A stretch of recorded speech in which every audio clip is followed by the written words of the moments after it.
À 6h14, nous ouvrons le kiosque d'Europe 1. Thomas Soto. Le kiosque d'Europe 1 et toutes ses plumes. Marion Calais pour les régions, Jean-Philippe Ballas pour la presse internationale, Axel de Tarlet pour l'écho et Eva Rock pour la télé. Bonjour à tous. Bonjour Thomas. On commence avec la presse nationale. Ils se partagent la une du Figaro. Même posture, quasiment même tenue et, semble-t-il, même ambition. Nicolas Sarkozy et Emmanuel Macron. Le premier accorde une interview au quotidien dans laquelle il se dit favorable à un service militaire adapté pour les jeunes sans emploi ni formation. Du second, Emmanuel Macron, donc, le Figaro écrit qu'il est en mode présidentiel sur les terres de Jeanne d'Arc. Macron, président d'un dimanche, écrit aujourd'hui en France en page intérieure, avec notamment ce petit encadré étonnant. Et maintenant, la fausse affiche de campagne. Le journal raconte que le portrait du ministre de l'économie trône en majesté sur une devanture de magasin de Rueil-Malmaison, près de Paris, avec ce slogan prometteur « QG de campagne d'Emmanuel Macron pour 2017 ». Mais l'affiche n'est en réalité qu'un coup de pub pour une enseigne de sandwich. Dès que ses ambitions se seront essoufflées, on ouvrira une boutique, est-il écrit sur l'affiche en tout petits caractères. En fait, l'ouverture est prévue dans 10 jours. Un détournement qui, paraît-il, a été moyennement apprécié par le cabinet du ministre. Je vous signale aussi le joli titre de Libération sur le sujet. Avec Jeanne d'Arc, Macron attend des voix. VOX. Libé qui consacre sa une à l'ombre du 49.3 qui plane sur le projet de loi El Khomri. Le PS risque l'accident industriel. Le 49.3 souhaité par des députés socialistes, si l'on en croit l'opinion. Ils veulent en terminer avec ce texte, si possible sans le voter. Europe Stop ou encore titre La Croix qui, en cette journée de l'Europe, le 9 mai, s'est posé la question sur 24 pages, et si elle n'existait pas. L'Europe qui est enfin tous en une de Direct Matin. Le gratuit s'inquiète de la rechute dans la crise grecque. Marion Calais, quels sont les titres forts dans la presse régionale ce matin ? Eh bien, c'est fête d'école menacée par les enjeux sécuritaires. C'est dans l'Est éclair, déclaration en préfecture, filtrage des entrées, fouille des sacs. Les exigences sont telles que beaucoup d'écoles apparemment s'apprêtent à annuler leur fête de fin d'année. À Bordeaux, ce sont les entrepreneurs qui s'inquiètent, surtout ceux installés dans le nord de la ville, puisqu'avec l'euro qui s'annonce, l'euro de foot, les blocages seront nombreux, prévient Sud-Ouest, pont Chaban bloqué dans un sens, échangeur 4 de la Rocade fermé, circulation interdite au-dessous du stade, ça risque d'être la pagaille. Et l'on reparle de notre tableau peut-être signé Renoir. Oui. Les dernières nouvelles d'Alsace ont retrouvé l'ancienne propriétaire qui l'a vendu sur le Bon Coin. Cette sexagénaire alsacienne assure n'avoir aucun regret. Elle a vendu 700 €, c'est ça 700 € exactement sur le Bon Coin. Son actuel propriétaire, lui, avait lancé un appel à l'aide, vous savez, parce qu'il avait dépensé beaucoup d'argent pour tenter d'identifier l'auteur de ce tableau. Eh bien, il y a une jeune start-up d'analyse de ce genre d'œuvre qui a proposé de faire une analyse gratuite à ce monsieur pour savoir donc si c'est ou pas un Renoir. Affaire à suivre, Marion Calais. L'histoire du jour, c'est le Festival de Cannes qui a déjà commencé, mais pas à Cannes. Oui, en région, l'Éclair se réjouit par exemple ce matin de voir 9 films financés par la grande région Aquitaine, Limousin, Poitou-Charentes. À l'affiche du festival, il y a notamment le Tour de France dans la catégorie Un certain regard avec Gérard Depardieu apparemment dans le rôle d'un maçon qui se balade dans tout l'Hexagone aux côtés d'un jeune de banlieue. Mais au-delà de ces questions de financement départemental d'ailleurs ou régional, eh bien le Courrier de l'Ouest se réjouit du rôle de défricheur du festival d'Angers. 25 cinéastes découverts dans le Maine-et-Loire sont sélectionnés sur la croisette. Bruno Dumont, découvert à Angers il y a 20 ans, va présenter Maloute. On peut aussi citer Arnaud Desplechin qui sera dans le jury cannois qui avait été présenté il y a 25 ans à Angers. Il y a le Roumain Cristi Puiu également en compétition. C'est une sorte de consécration de notre travail, dit ce matin le patron du festival Premier Plan. Angers, antichambre du Festival de Cannes, en quelque sorte. La presse internationale, Jean-Philippe Ballas, vous nous emmenez aux États-Unis ce matin, quand la psychose des attentats vous fait prendre un professeur d'université pour un dangereux terroriste. Oui, lui notamment dans le Washington Post. Bienvenue à bord du vol American Airlines entre Philadelphie et Syracuse. L'appareil va bientôt décoller, mais une passagère est mal à l'aise. Du coin de l'œil, elle observe son voisin de rangée. C'est un homme d'une quarantaine d'années, à la peau plutôt mate, aux cheveux noirs, bouclés. Un homme qui a une pointe d'accent et surtout qui griffonne des signes étranges sur son calepin. La passagère fait signe au personnel de bord. Elle dit qu'elle se sent malade et qu'elle ne veut plus faire le voyage. C'est un prétexte, évidemment. Une fois à la sortie de l'avion, elle fait part de ses craintes. L'homme qui était assis là-bas à côté d'elle, cet homme a tout d'un terroriste. Un membre d'équipage s'approche alors du passager et lui demande de l'accompagner.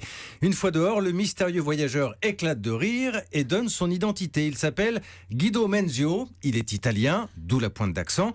Il est prof d'université, assez réputé d'ailleurs. Et non, ce qu'il griffonnait n'est pas un code secret ou un plan pour faire sauter l'avion, non.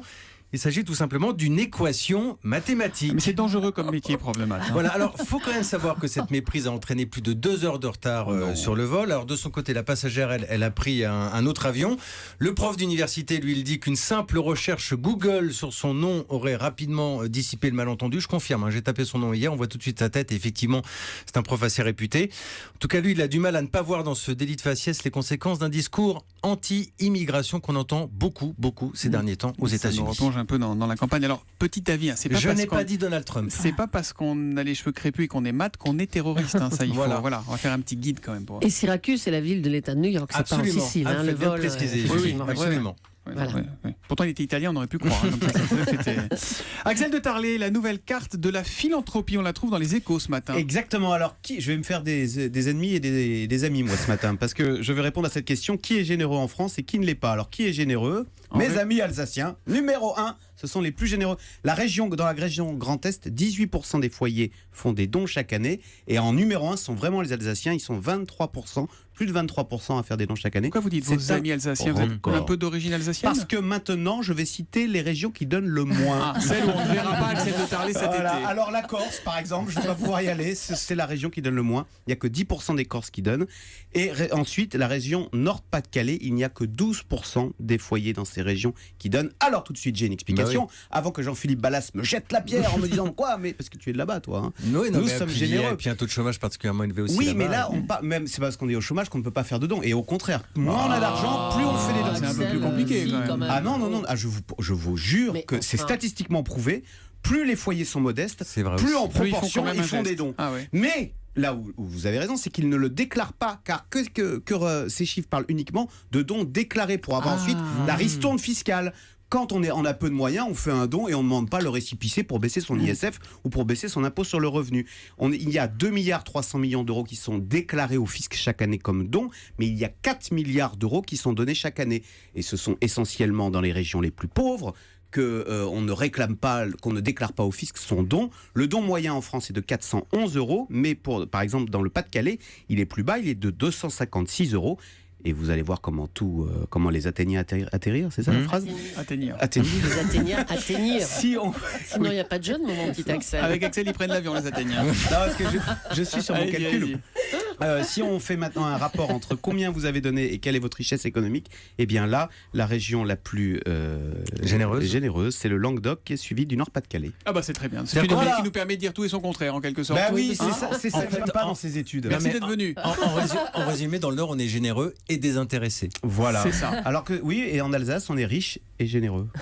Politique, Bref. ils connaissent la chanson et nous aussi, c'est sur France 3 à 20h55. Et oui, Alors, parce que Mireille Dumas, elle est maline, elle est très très maline. En fait, elle a trouvé le moyen de faire sortir les politiques de leur carapace. Comment? En leur faisant parler de leur chanson préférée. Alors celle de Rachida Dati va pas vous étonner, c'est une évidence. Femme des années 80, mais femme jusqu'au bout des seins, ayant réussi l'amalgame de l'autorité et du charme. Femme des Alors, elle est totalement midinette face à Michel Sardou, mais c'est quand même l'occasion peut pour la elle comprendre. d'évoquer les remarques entendues quand elle a été nommée ministre. Et on me disait, il faut mettre moins de rouge à lèvres, moins de talons.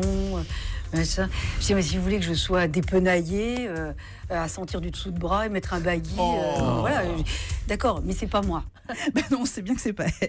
Alors, Cécile Duflot, elle va jouer sa vie à pile ou face. Vous savez, la chanson de Corinne Charby. Et moi, je vis ma vie. Exactement, Ah, voilà. pile ou face. Jean-Pierre Raffarin chante Johnny Parker, François Bayrou lui préfère Dalida, et il y a Jean-Luc Mélenchon. Alors Jean-Luc Mélenchon, il commence par évoquer sa déprime au lendemain du 21 avril 2002 et l'échec de Lionel Jospin, mais une vraie déprime. Tant qu'il s'agissait de faire de la politique, ça fonctionnait. Dès qu'il fallait passer à autre chose, faire mon lit, ou aller me raser, alors là, c'était les larmes et tout le reste. C'est drôle, hein, la déprime, c'est une maladie, il ne faut pas s'en moquer. Parce que souvent, les gens disent « Ah oui, tu t'écoutes trop ». Non, c'est une maladie. On souffre et on ne sait plus que faire. Alors c'est un aveu avant un autre, parce qu'à cette époque-là, voilà ce qu'il écoutait. C'est quelqu'un qui m'a dit Non. que tu m'aimes encore, serait-ce possible? C'est une belle chanson. Alors on reproche à Carla Bruni d'avoir un filet de voix, mais c'est justement ce qui fait que c'est beau. Bon, parce qu'évidemment, si elle avait chanté ça avec une voix de baryton, on dirait, mais qu'est-ce que c'est que cette histoire? C'est une des Elle est belle, cette confidences. chanson. Elle est magnifique. On cette a tous chanson. acheté le disque. Alors on tend la main et on se retrouve fou. Pourtant quelqu'un m'a dit que tu m'aimes Alors, encore. c'est une des confidences que vous allez pouvoir entendre au cours de cette émission. Elle serait plus appelée Confidence pour parodier la chanson.